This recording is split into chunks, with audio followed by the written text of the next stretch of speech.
hola, ¿qué tal? ¿Cómo están? Muy buenas noches. Muchísimas gracias por aceptarnos ahí donde usted está durante esta hora. Aquí en De Tú a Tú vamos a tener un encuentro muy interesante el día de hoy, como siempre. Vamos a conocer el mundo de la restauración, del arte.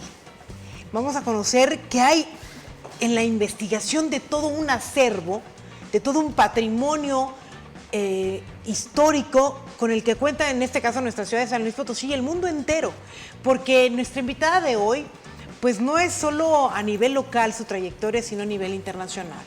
Ella es restauradora. Aquí en San Luis Potosí, en la Universidad Autónoma de San Luis Potosí, existe la carrera de licenciatura en restauración del patrimonio mueble. ¿Qué significa esto? Bueno, hoy vamos a entender este mundo gracias a nuestra invitada, que es especialista en restauración y que además ha estudiado en lugares importantísimos. Les presento a María del Carmen Casas Pérez. Mari Carmen, qué gusto saludarte. Muchísimo gusto verte y reencontrarnos en este espacio. Bueno, pues saludos a toda la audiencia y muchas gracias por darme la oportunidad de compartir en este programa. Y pues bueno, aquí estoy. Fíjense que ahorita que dice Mari Carmen de reencontrarnos, a Mari Carmen tuve la fortuna de conocerla en el Museo del Virreinato. Un tiempo me tocó dirigir este precioso lugar y pues ahí coincidimos. Ella llegó con un grupo de alumnas y recuerdo muy bien tu entusiasmo, Mari Carmen, porque ahí se contaba con un patrimonio, unas pinturas muy importantes, muy antiguas, que pues estaban un tanto descuidadas, destruidas. Y llegó Mari Carmen, ¿qué vamos a hacer aquí? Con todas las alumnas a restaurar. Sí, primero cuéntanos, ¿qué es la restauración para que el público entre en contexto de lo que estamos hablando? ¿Qué es la restauración? ¿Qué es este mundo? Muy bien. Bueno, pues la restauración en realidad está vinculada con la conservación de un bien cultural. Y pues básicamente consiste en todas aquellas intervenciones, operaciones que se realizan en un bien cultural, significa una obra de arte normalmente, y estas se llevan a cabo, son operaciones técnicas para conservar sea el material del que esta obra está hecha, tanto como los valores de estas obras, ¿no? Entonces, vamos a decir que se define como el conjunto de técnicas que se utilizan para poder conservar la materialidad de un objeto que es patrimonio, considerado patrimonio por una sociedad, un grupo social, con el mayor número de características. Y estas pueden ser los valores físicos, o sea, la materia como tal, los valores históricos, los valores artísticos, los valores técnicos y sobre todo lo que representa para la sociedad de la cual este objeto es patrimonio. ¿Qué tanto patrimonio tenemos aquí en San Luis Potosí? Bueno, yo diría que México es uno de los países que tiene una gran cantidad de patrimonio cultural en general, sea tangible como los objetos, zonas arqueológicas, por ejemplo, hay mucho material relacionado con el periodo del virreinato, tanto como cultural intangible, que son todas las manifestaciones, peregrinaciones, bailes, danzas. También tenemos patrimonio que es también importante para toda la humanidad, que tiene que ver con el ámbito culinario, ¿no? O sea, y la gastronomía. Toda la gastronomía, ahí también estamos considerados como uno de los países con una estrella, ¿no? Debido a que tenemos muchos valores culturales que podemos conservar y preservar. Bueno, para que tú lo digas, de que digamos que si eres una experta en esto, porque has estudiado, hiciste una especialidad en Florencia, en Italia, estuviste también en la Universidad de Puebla, y bueno, en Europa, en diferentes lugares, conociendo este mundo que es famoso por su riqueza cultural y artística, decir que México realmente compite con esos lugares. Sí, sí, sí. Sí, por supuesto que sí. ¿Inclusive los puede superar?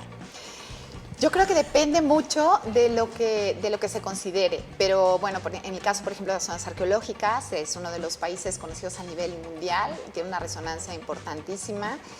Tú dices México y todo el mundo ubica a Teotihuacán, y otras zonas arqueológicas importantes de la zona maya, pero en general es un país con muchísimo patrimonio.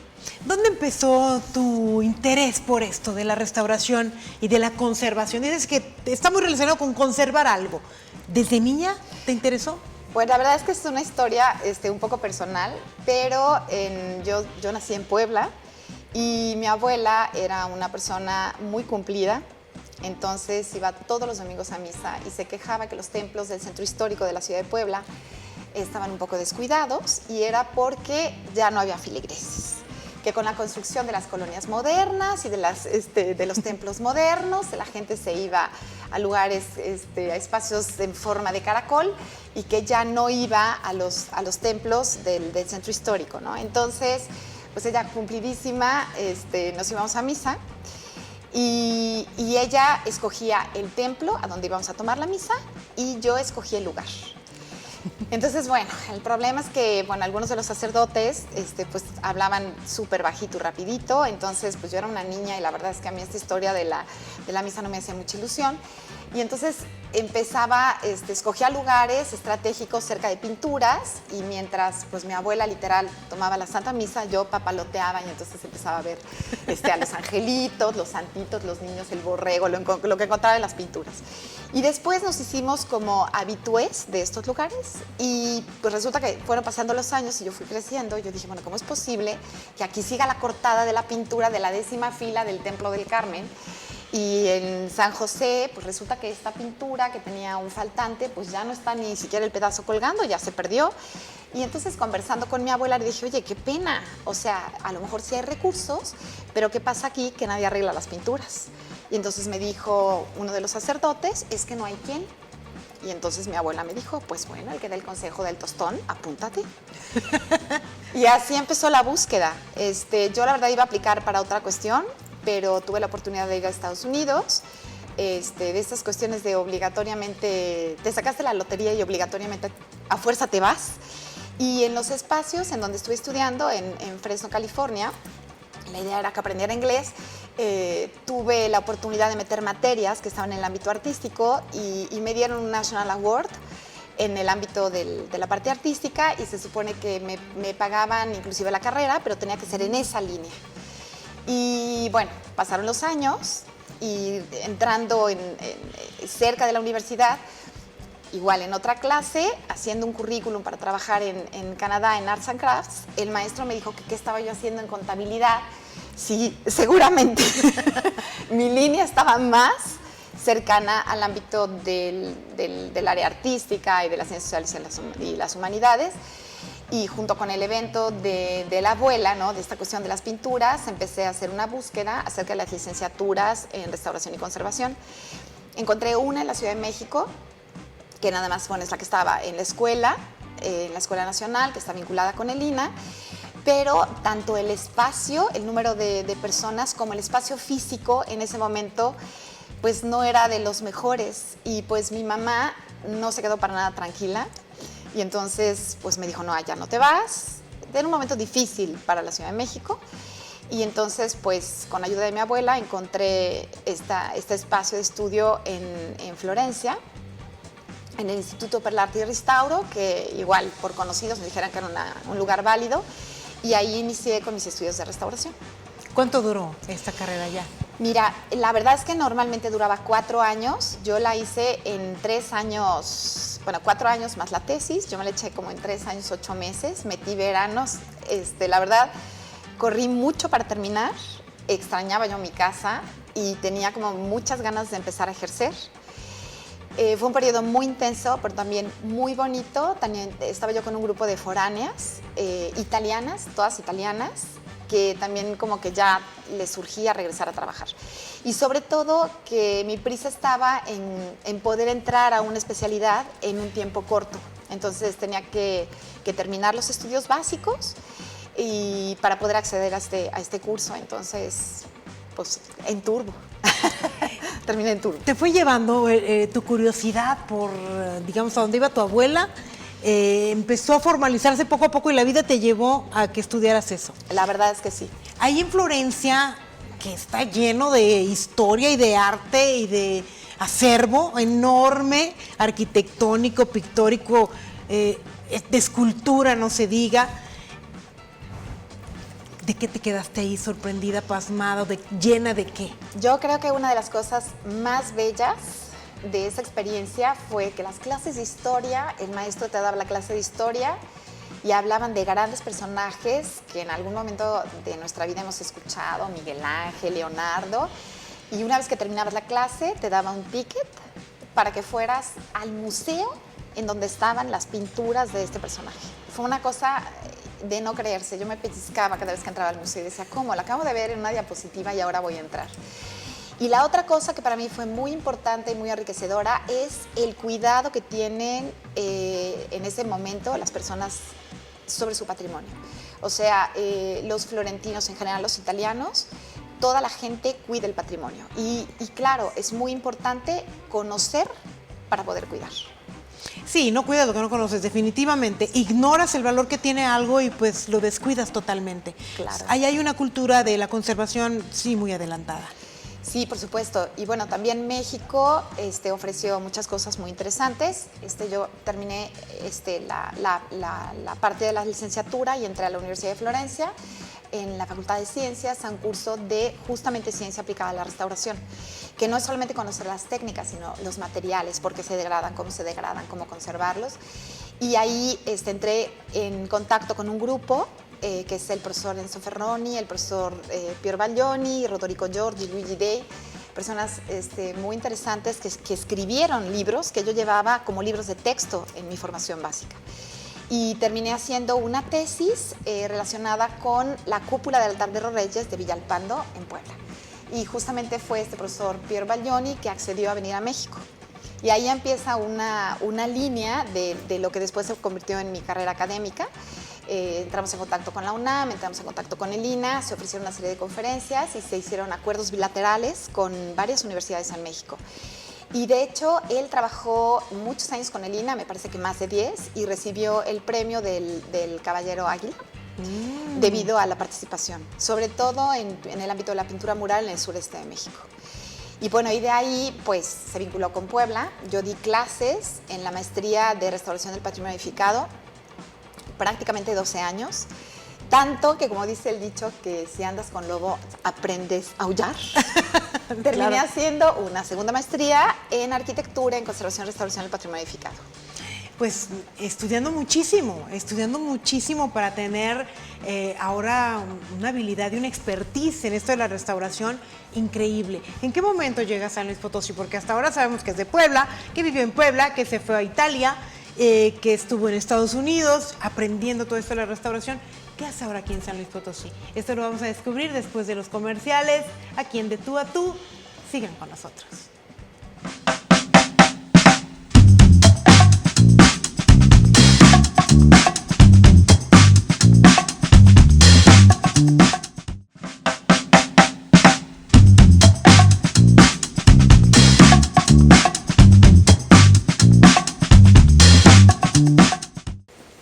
Estamos de regreso aquí en De Tú a Tú, en donde las historias de vida, pues que nos comparten nuestros invitados, nos llevan a pensar en que todo es posible,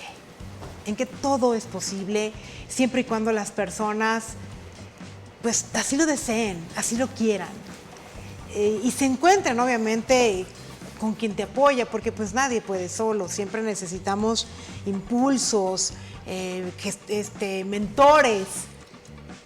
Y obviamente eso nos ayuda a buscar todos los recursos que se necesitan para llegar a hacer lo que queremos. Tal es el caso de Mari Carmen Casas, restauradora que hoy nos acompaña. Ya nos decía que tuvo la oportunidad de contar siempre la familia, cómo es una influencia muy, muy directa para todas las personas. La abuela, ¿no?, que te lleva a algún lugar. Todos podemos contar una anécdota si tenemos una abuela de esas que tenía una rutina, que hacía cosas y que nos enseñaba y que fue mucha influencia para nuestro destino en el futuro. Mari Carmen estudió restauración, hizo una maestría, otra segunda maestría, nos decías esta segunda en monumentos, en arquitectura. Dinos mejor tú, que se me fueron los términos. Sí, es una maestría en arquitectura con especialidad en conservación del patrimonio edificado. y la verdad me sirvió muchísimo porque a mí me interesaba el estudio de los aplanados para poder entender, o sea, la estructura prácticamente condiciona fuertemente la conservación de la pintura mural. ¿Qué es un aplanado? A ver, vámonos por partes para que las personas entendamos un poquito más. Claro que sí. Los aplanados es básicamente la última capa de preparación que se pone, o la capa, el terminado final de una pintura mural. Entonces, con frecuencia podemos ver que hay espacios con pintura mural, o sea, con pintura sobre muro, que tiene una serie de deterioros, entonces hay grietas, desprendimientos, sales, fisuras. Y por tradición el restaurador de bienes culturales muebles, o sea, muebles significa todos aquel objeto que se puede mover, que se puede manipular, o de obras artísticas que se encuentran sin movimiento pero por destino. Y en el caso, por ejemplo, de la pintura mural, obviamente el aplanado está adherido a un muro, el cual forma parte de una estructura. Y la estructura condiciona fuertemente el estado de conservación de este aplanado. Entonces lo vemos en nuestros hogares, si tenemos una humedad en la parte alta de la casa, entonces pues obviamente nos damos cuenta porque lo que nos avisa es el aplanado, o sea, esta última capa de terminado que empieza a burbujear o que tiene pérdidas de color, etcétera. Entonces, gran parte de la tradición en México, no solamente de la tradición del virreinato, sino también de la tradición prehispánica, en los basamentos piramidales que nosotros conocemos, pues hubo en algún momento pintura mural. Sabemos que muchos de estas estructuras estaban cubiertas con color y algunas otras con dibujos, ¿no? Entonces empiezo a incursionar no solamente en la pintura, que tengo varias especialidades. La vida inicialmente me lleva a la restauración de la pintura sobre lámina de cobre. Fue la razón por la que me dieron trabajo en mi primer trabajo en un museo, que es el Museo José Luis Bello y Cetina, que es un espacio donde aprendí muchísimo. Fue el primer lugar en donde me abrieron las puertas. Entonces, pues aprecio y valoro mucho a la directora, que es la maestra Guadalupe Bedoya, y a todo el personal del museo, junto con la fundación, que es uno de los espacios, yo siento, los museos mejores cuidados y mejor organizados, yo me atrevería a decir, de la República Mexicana. Y bueno... se encuentra en Puebla. Se encuentra en Puebla, exactamente, y está cerca, está a un lado de la Capilla del Rosario, de la Iglesia de Santo Domingo. Mientras estaba trabajando en ese espacio, se abre con el grupo de trabajo del posgrado de Ciencia Aplicada a la Restauración el estudio de la pintura mural de la cúpula del altar de los Reyes, de este pintor novohispano que es Villalpando, que es una obra maestra. Es el único ejemplo, es la única cúpula con una pintura que tiene una connotación iconográfica importantísima.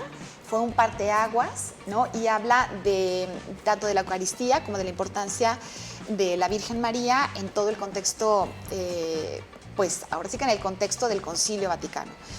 Y bueno, me parece que hay solamente otra en Latinoamérica, pero esta es la única. Y la hizo un pintor muy importante que se llama Cristóbal de Villalpando, que durante mucho tiempo los europeos se pelearon la nacionalidad, ¿no? Que si es español, que si es portugués, y la doctora Clara Bargelini, de Investigaciones Estéticas, estuvo estudiando muchísimo a Villalpando. Hubo una gran exposición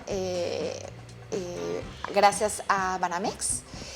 Y bueno, pues algunas de las pinturas se fueron a la Ciudad de México y sé que también viajaron a Europa, ¿no?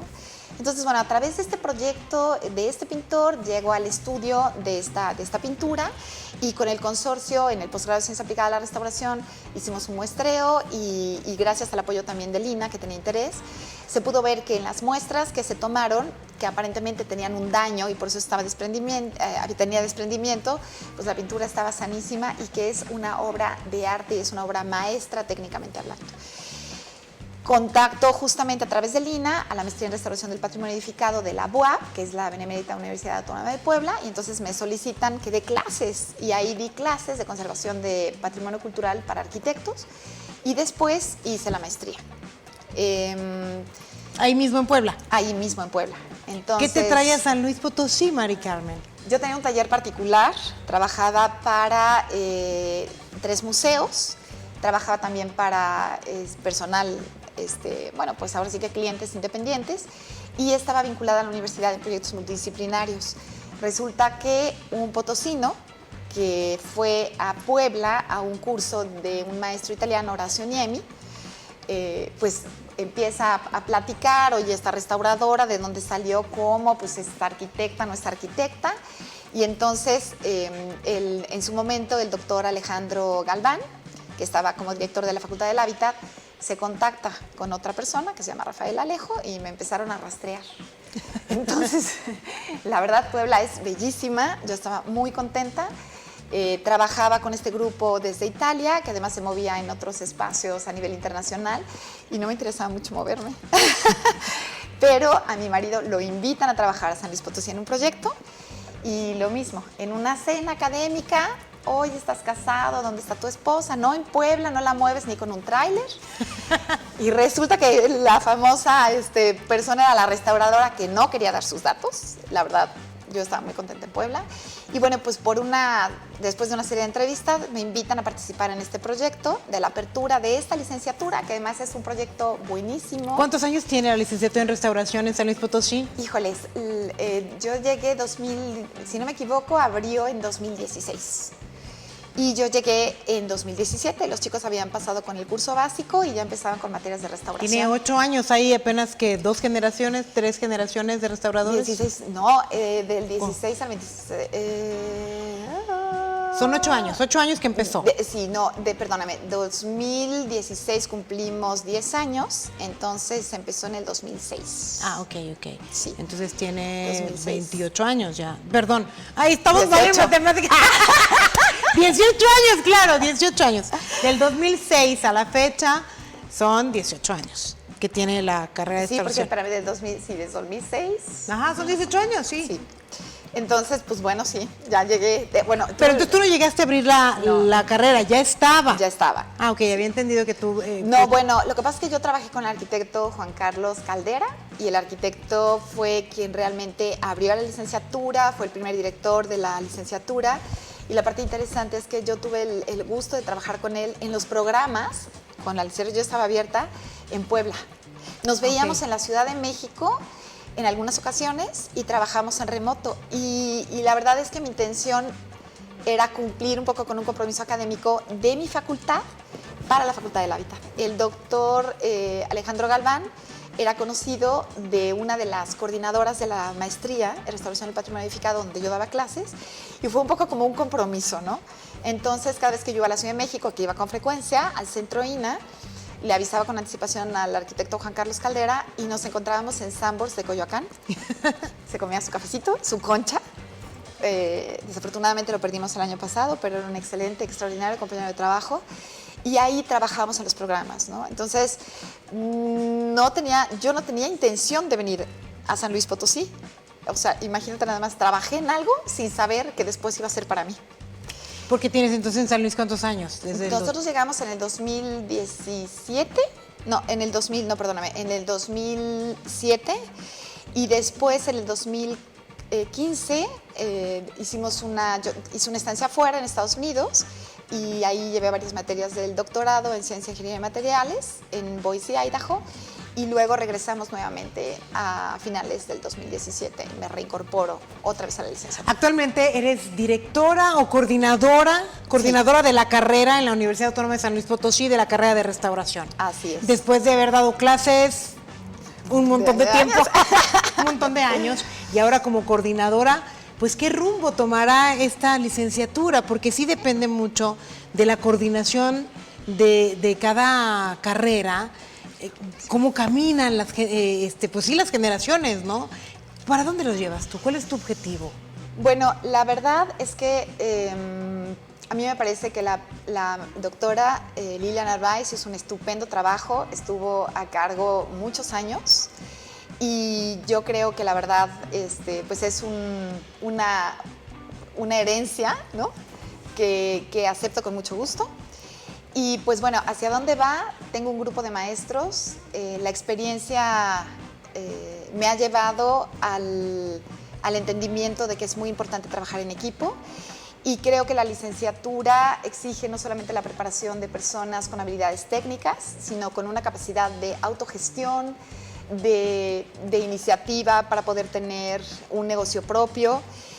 así como para trabajar en instituciones, no solamente como restauradores, sino como gestores del patrimonio, gestores de recursos y financiamientos, obviamente como restauradores y conservadores, como curadores en los museos. Muy bien, vamos a hablar de esto más despacio. Claro. Mari Carmen es un mundo de información que la suelta con mucha facilidad, pero vámonos por partes, porque sí nos gustaría que conocieran más todo el campo de trabajo y de desarrollo de un restaurador, de una restauradora.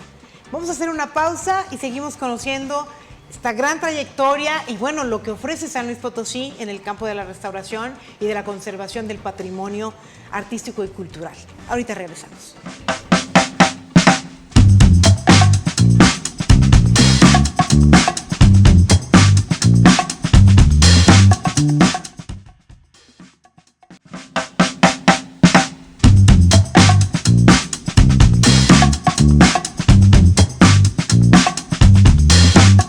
Gracias a Casa Muebles por pues, tenernos en un lugar tan bonito. En todo Canal 7 tenemos muebles de este lugar.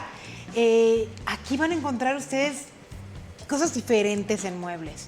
En tamaños, en formas, en estilos, en precios, obviamente. Lo que buscan, ahí lo pueden encontrar. Las 4 direcciones de Casa Muebles son en Carretera Río Verde, está la sucursal Rivas, a la altura del Tecnológico, y está la sucursal Quintas, en Avenida Cactus, ahí casi llegando a Avenida Cactus. Está la sucursal más tradicional en la Colonia Industrial Aviación, la sucursal Vasco, en calle Vasco de Quiroga, y la sucursal Periférico en Antonio Rocha Cordero, frente al Hospital del Niño y la Mujer. Ahí van a encontrar lo que buscan. Aprovechen en esta temporada que pueden tener a lo mejor algún dinerito extra. Es una buena inversión en muebles para tu espacio, para tu casa, qué sé yo. Gracias, Casa Muebles. Y bueno, hoy estamos conociendo a Mari Carmen Casas. Ella es pues maestra en restauración y también en la conservación del patrimonio cultural, tanto mueble como inmueble. Y ya nos explicaba que, bueno, estuvo en Estados Unidos, en Europa, básicamente en Italia. Se la trajeron casi a fuerzas de Puebla a San Luis Potosí para formar parte del grupo académico de la carrera de restauración. Ahora ella es la coordinadora de la carrera. Después de ser muchos años maestra, pues ahora es la coordinadora. Y nos estabas explicando, Mari Carmen, los campos de acción de los restauradores. Decías que pueden tener su negocio propio. Sí, claro. ¿Qué puede hacer un restaurador? ¿En dónde se puede desempeñar? Bueno, justamente en algún momento me solicitaron que hablara de mi trayectoria y fue realmente un placer para un ejercicio académico interno de la universidad y recordar un poco cuáles son los espacios en donde finalmente yo crecí, profesionalmente hablando, que además siguen abiertos como opciones laborales para los chicos que están egresando. Entonces, bueno, les comentaba que, bueno, primero trabajar, por ejemplo, en espacios de cultura. En mi caso, yo inicié con museos, también obviamente en espacios educativos. Yo trabajé 14 años, estaba yo recién egresada y estaba haciendo la primera especialidad en la Universidad Autónoma en la Benemérita Universidad Autónoma de Puebla, como profesora clase, y colaboré en la maestría de restauración del patrimonio edificado con proyectos interdisciplinarios, ¿no? Y también estuve trabajando en cultura, en gobierno del estado, en todo lo que era la catalogación de los bienes culturales muebles. Trabajé en Puebla y también trabajé en Tlaxcala. Esto de la catalogación, ¿qué significa catalogar? Bueno, en realidad el patrimonio cultural de los diferentes espacios, pero sobre todo en el ámbito eclesiástico, por lo menos en la ciudad de Puebla y en el centro de la República, está a cargo, sí está tutelado por el INAH, pero está a cargo de las órdenes eclesiásticas, ¿no? Depende mucho de la arquidiócesis. Entonces hay un grupo de personas que lo cuidan y lo curan, porque es patrimonio finalmente de las comunidades donde se encuentran estos templos. Y estas comunidades tienen un grupo de personas que se conocen como mayordomías. Entonces, generalmente trabajan 4 años en este bien cultural, bueno, cuidando el templo junto con todo el contenido del mismo, sacristía, libros, archivo, etcétera. Y entonces lo pasan al siguiente, vamos a decir, al siguiente grupo de mayordomía. Entonces, la iniciativa, sobre todo, no solamente para el uso y el manejo interno de los bienes culturales eclesiásticos, sino también para la conservación y el cuidado en el caso de un posible delito de extracción o robo de este patrimonio. También el centro, digamos que la Coordinación Nacional, encabezado por la maestra Marta Tapia, que es una reconocida restauradora, implementa este levantamiento, esta catalogación de bienes culturales. Entonces, durante mucho tiempo estuve trabajando en el estado de Tlaxcala y después en el estado de Puebla, y ahí se hizo una coyuntura entre gobierno del estado y arquidiócesis, y formando grupos de personas. Muchos eran arquitectos, otros artistas plásticos, pocos restauradores, porque en general pocos restauradores, haciendo este levantamiento en los templos y con un catálogo, literal, un libro en donde estaban marcadas la pintura, la fotografía de la pintura, la dimensión, el autor, si lo tenía, el año, los materiales constitutivos, si era una pintura sobre tabla, una pintura sobre lienzo, por ejemplo. Híjole, ahí hay un mundo de trabajo. Hay un mundo de trabajo. Porque seguramente han catalogado ya miles de piezas y hay miles que faltan. Por supuesto, no solo. Este tipo de catálogos se tiene que ir actualizando, renovando, también para ver cómo está el estado de conservación. Algunas obras han sido restauradas, otras, pues desafortunadamente, por el paso del tiempo y pues literal, porque es una cantidad impresionante de patrimonio cultural, a lo mejor su estado de conservación pues ha cambiado y entonces ya no corresponden al catálogo, ¿no? Entonces, eso es otro de los ámbitos en los que yo estuve trabajando. También colaboré con el Centro INA, ¿no? Que también el Instituto Nacional de Antropología e Historia es un gran instituto que cuida y tutela el patrimonio cultural. Entonces, bueno, desafortunadamente en este momento no hay tantas plazas, pero bueno, siempre hay espacios de colaboración. También como restauradora particular, una de las primeras cosas que hice estuve trabajando en Puebla, ¿no? En México, en Tlaxcala, que me quedaba cerca de Puebla, y también estuve trabajando en Italia y participaba en proyectos de restauración como trabajadora contratada, que eso creo que es algo importantísimo para todos los egresados, hacer la famosa gaveta, ¿no? Que tienes que trabajar y hacer experiencia. Y yo le comento también a mis estudiantes que mi primer trabajo llegué muy puesta para empezar a trabajar una pintura mural y me dieron un trapito y una cubetita y me pusieron a limpiar un candelabro. Hay que hacer la gaveta. Y yo digo, oiga, pero ¿cómo? Era enorme, de cristal cortado, pero no accedí a los murales, sino después de pasados 3 meses, que vieron que yo era una persona puntual, responsable, etcétera. Y pues bueno, después estuve trabajando como empleada, ¿no? En proyectos que tenían un inicio y un término. Eso me dio una cierta experiencia y entonces abrí un estudio de restauración y ahí empecé con mis primeros clientes y pues empecé con obra pequeña, entonces trabajaba para la arquidiócesis y la arquidiócesis poco a poco me fue dando trabajos, a los trabajos realizados, me daban publicidad, entonces hubo gente que a través de la arquidiócesis me contactó y empecé a trabajar obra particular. Eso me permitió tener una cierta flexibilidad para poder trabajar en Puebla en mi taller particular y después en el extranjero, en donde mis compañeros de generación me daban ahí una llamada, oye, hay esto en tal lugar, y entonces pues yo me trasladaba. Después pasé a colaborar de manera externa, fui contratada por el Centro INA para hacer supervisión de obra y bueno, pues ahí me mandaron a la Sierra de Puebla, 7 horas de camioneta, terracería, solazo, moscos, cucarachas, chinches, bueno, en lugares divinos, comunidades espectaculares con un patrimonio bellísimo.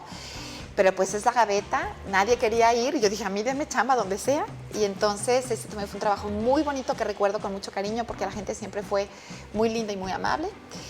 Y después de ahí, bueno, contemporáneamente con mi actividad como taller particular, me invitaron a participar en un proyecto, una materia que daba uno de los responsables del Centro INA como hora clase en la maestría de restauración en la Facultad de Arquitectura.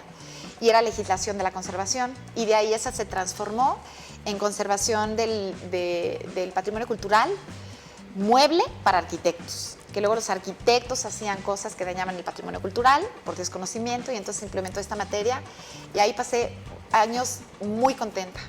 Y después de hacer hora clase me invitan a participar en proyectos interdisciplinarios en la misma facultad, y se fue como un poquito ampliando los horizontes. Como yo pasaba 6 meses en México y 6 meses en Italia, se genera un acuerdo bilateral y ahí trabajé en el Departamento de Relaciones Internacionales y Vinculación, que fue también una experiencia muy linda. Y pues eso es otro campo. Y sobre todo en la curaduría de varios museos, en exposiciones temporales. Necesitaban un curador, me pagaban por contrato. ¿Qué hace el curador? Pues básicamente entra en un espacio, por ejemplo, en el caso de un museo, de una galería, y tiene varias funciones. El primero es el registro de la obra que ya se encuentra en las exposiciones que no son temporales, bueno, en las exposiciones temporales. Todo lo que es solicitar, gestionar exposiciones temporales, vincularse con otros museos. El curador normalmente recibe las obras que son itinerantes, que llegan a exposiciones, abre las cajas, revisa el estado de conservación, ve cuál es el movimiento para los seguros, se ocupa junto con las personas de las galerías, el director del museo, acompaña el proceso para poder colocar la obra en los lugares congruentes con quien está armando la exposición. Y bueno, y finalmente se ocupa también del regreso de la obra. Hace dictámenes de conservación, de estado de conservación, y prioriza cuáles son las obras que necesitan ser intervenidas en los museos. Son procesos pues muy tardados, muy meticulosos, revisar estas obras. Imagínense eso, decidir cuáles son prioritarias y por qué, y sustentar todo en un dictamen, está perfectamente todo sustentado. Es un trabajo interesantísimo esto de cuidar nuestro patrimonio, primero conocerlo y después ser promotores de ello. En esta parte de la promotoría vamos a saber qué ha hecho Mari Carmen Casas, ¿sí? Por ahora hacemos una pausa y continuamos con esta charla.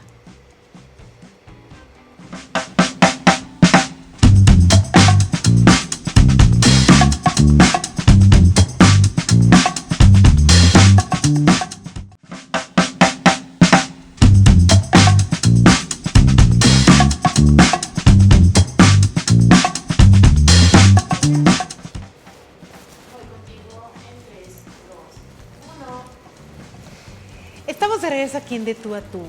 Les cuento que uno de los objetivos de este programa es conocer a algunas personas que hacen cosas muy interesantes, muy importantes, trascendentes, y que a veces pues solo las conoce su círculo.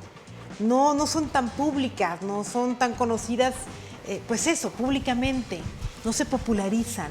Y nuestra intención es darlas a conocer, porque vale mucho la pena saber lo que hacen y su trayectoria. Tal es el caso de nuestra invitada, porque bueno, en la universidad, sobre todo en la Facultad del Hábitat, pues es muy conocida y reconocida Mari Carmen Casas, pero públicamente pues tal vez no tanto, y queremos hacerle saber que ella es conocedora del patrimonio cultural, restauradora, y que ella es formadora ahora de los nuevos profesionales en este campo, y que esa es una responsabilidad muy interesante, porque en un principio en la plática decías, Mari Carmen, México y San Luis Potosí, dentro de él obviamente, es un país que tiene un patrimonio enorme, un acervo que todavía no se conoce. Entonces, todos somos responsables de ello. Ya nos has dicho parte de tu trayectoria que ha sido muy amplia, desde, como dices, andar puebleando. Así es. En lugares inhóspitos, difíciles, con este mismo objetivo, ¿no? La conservación, la restauración, el conocimiento de nuestro patrimonio artístico. ¿Qué puedes decirle a la gente al respecto de esto? Este mensaje es muy importante que sepan que no eres cualquiera que da este mensaje, no soy yo, que soy a lo mejor simple mortal, que sí tengo ciertos conocimientos, pero una experta como tú que lo ha vivido en carne propia. Dile al público que la importancia de esto. Bueno, antes que nada, yo creo que todos en familia tenemos algo que pertenece a nuestros antepasados, a los abuelos, a los bisabuelos, que bueno, pueden ser imágenes religiosas, pero en algún momento puede ser, por ejemplo, un sombrero, un vestido tradicional, pues... Una joya. Sí, una joya también. En algún momento tuvimos una bolsa metálica de los 40 que resultó una obra bellísima, una pieza de colección, de hecho, que después esta chica rescató en un ejercicio académico, y resultó que inclusive era de los pocos ejemplares que existía en México y en Estados Unidos también. Entonces, bueno, yo creo que es muy importante primero ubicar este tipo de objetos, ¿no? Y de saber por qué son importantes para la familia, por qué puede ser importante cuidarlos, valorarlos. Y bueno, hay muchos espacios de conservación. Ahora en YouTube te pueden dar mucha información de cómo conservar los diferentes materiales, pero si no, pues pueden acercarse, ¿no?, a la Facultad del Hábitat. Yo quiero platicar que tenemos una planta docente con profesores y profesionistas muy preparados que en los diferentes sectores. La licenciatura tiene conservación de pintura mural, de pintura de caballete sobre diferentes soportes. También tenemos conservación y restauración de metales, de cerámica, de papel, de documentos. Entonces, pues, perdón que te interrumpa, el claro. archivo que también se ha convertido, Claro. hoy en día no se ha convertido, siempre lo ha sido, pero no estamos en ese conocimiento de que los archivos también son un patrimonio valiosísimo. Son los documentos que dan fe Claro. de los hechos. Entonces, bueno, todo lo que son documentos, por ejemplo, objetos de valor, en el caso de los documentos, lo que yo les recomiendo siempre es que los tengan todos juntos en un espacio que esté seco, donde no haya una irradiación solar directa, que eso es muy importante, porque si no las tintas pueden irse deteriorando, el papel puede irse degradando y pueden perder esa información. Segundo lugar, que los documentos, sobre todo documentos que a lo mejor pertenecen a los abuelos de diferentes espacios, a lo mejor de alguna propiedad, de un rancho, de algún terrenito que está por ahí, que es muy importante que para que sean válidos nunca los rayen, no los tachen, no pueden tener ni borrones ni enmendaduras. Si en algún momento tienen un rayón, es mejor dejarlo que tratar de borrarlo, porque de esa forma no pierden su validez legal. Guardarlos en un lugar seguro. Esto puede ser, por ejemplo, en un ropero, en la parte alta de un librero, y yo les recomiendo siempre que los metan en un folder y después puede ser una bolsita Ziploc que está totalmente sellada, para que en caso de algún problema de humedad, de inundación, conocemos unos casos muy simpáticos, ¿no?, que se rompe una botella de perfume y todos los documentos por el perfume se borran. Entonces, aunque uno los tenga dentro del ropero, siempre con un papelito seco, que puede ser un papel de China, y después en una bolsita herméticos, ¿no?, para que no tengan ningún problema de deterioro. Pero también es muy importante que acompañen estos objetos con una leyenda. Yo les digo a los jóvenes, si por ejemplo hay una imagen de bulto que es muy importante para los abuelos o que perteneció a la bisabuela, que quienes todavía la tienen, la conservan, que los jóvenes se interesen en escribir un poco una historia de dónde viene, de quién era, dónde está, por qué llegó ahí. Muchas personas que viven en San Luis Potosí, que son foráneas y que tienen conocimiento o más bien, tienen conocimiento de que existe esta imagen, esta pintura, este cromo de la Virgen de Guadalupe, pero no saben cómo llegó. Y eso, la historia, es lo que realmente le da valor a un objeto.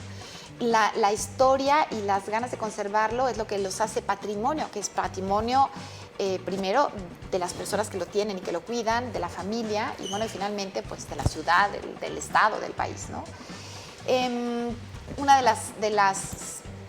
creo que de las cosas más importantes que he visto que los objetos en general se conservan porque se les tiene estima.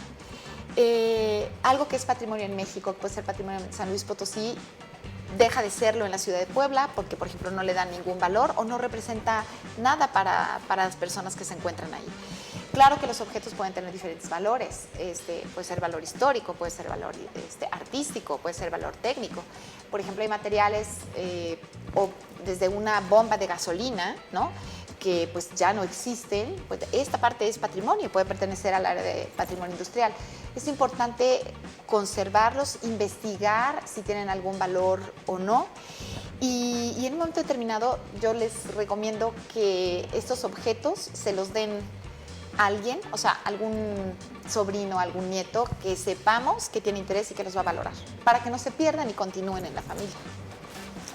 Y pues también les cuento que si en algún momento ustedes tuvieran interés de entrar en este mundo, pues la licenciatura tiene las puertas abiertas. Y bueno, normalmente estamos con el calendario de la universidad, entonces el inicio de cursos es en el periodo de verano, el examen de admisión es para toda la universidad, Pero bueno, pueden ir a la Facultad del Hábitat y darse una vuelta y pues con todo gusto pues yo estaría ahí para darles informes y presentarles a todos los colegas que se encuentran formando la planta docente de la licenciatura, que es gente realmente muy preparada y con una trayectoria más interesante aún que la que yo les puedo compartir. Pues es extraordinario darle valor a las cosas.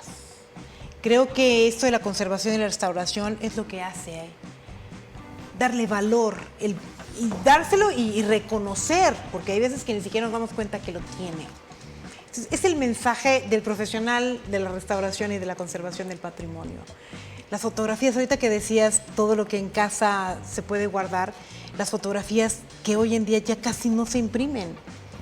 Sí, que son un problema. patrimonio, aquellas impresas que tienen ya hasta un siglo, algunas de ellas. Sí, exactamente. Entonces, toda esa historia que es valiosa, hay quienes dicen, ay, ¿qué importa? Es el pasado, no tiene sentido, lo que importa es el presente.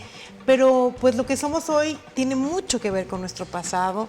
Ahí quisiera que tú nos dijeras algo que nos pusiera a reflexionar en ello.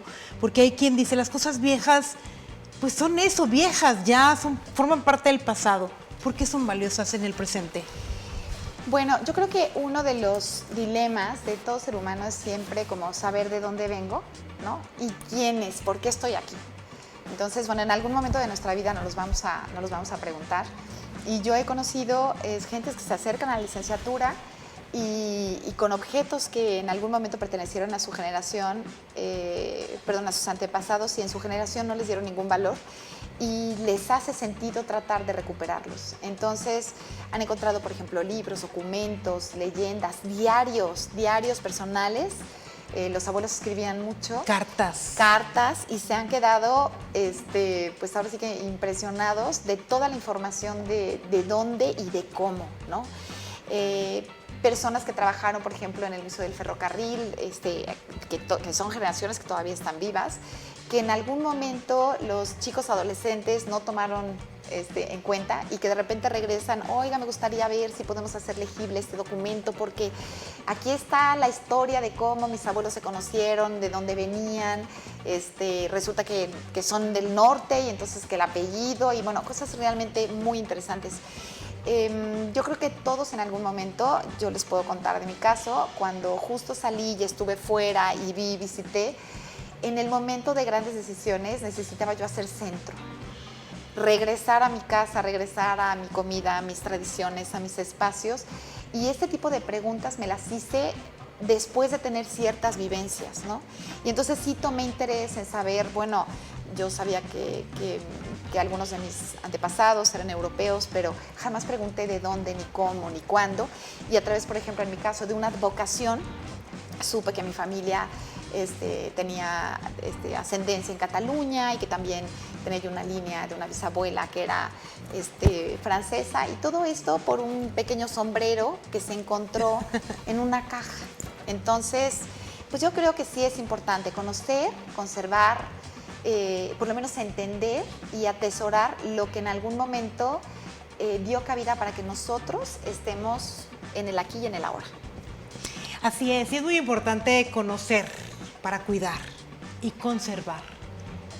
Hay en todo nuestro centro, por ejemplo, en el Centro Histórico de San Luis Potosí, hay mucha historia, muchos valores que a veces se han perdido y se han destruido por el desconocimiento. Si inculcamos este conocimiento, si nos informamos, si nos interesamos, nos involucramos con él, tenemos este sentido de la historia, de la conservación, de las cosas, pues seremos mejores personas. Ese es un hecho.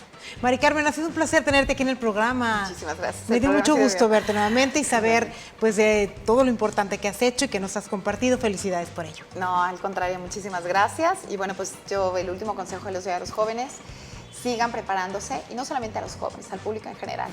El estudio es muy importante, el estudio enriquece, no hay edad para seguir estudiando. Además, no lo vean como una obligación, véanlo como un placer. Yo acabo de terminar el doctorado en Ciencia e Ingeniería de Materiales, que pensé justo lo que tú acabas de decir, que no iba a ser algo factible, y ahora mi línea de investigación está justo en este sector. Eso nos faltó decir, tan importante por estar en mis Ah, redes de no, la no, plática. no, bueno, Mari Carmen es- pertenece al Sistema Nacional de Investigadores, gracias a este doctorado, entonces es una personalidad en la materia. No, yo creo que es muy importante el entusiasmo de seguir aprendiendo, de seguirse preparando, y yo sí quiero decirles que es padrísimo ser autodidacta, pero que la formación guiada también te ayuda a salir adelante y te apoya en momentos en los que de repente pues no es fácil, ¿no? Así es. Entonces, pues yo te agradezco muchísimo, le agradezco al canal y pues al público en general por abrirme las puertas de sus hogares en este programa. Gracias, Mari Carmen Casas, restauradora y, bueno, una gran estudiosa e investigadora. Llegamos al final de Tú a Tú. Gracias a todos los que lo hacen posible. A usted, gracias que nos aceptó ahí en su casa. Y nos vemos en el próximo encuentro. Muchas gracias.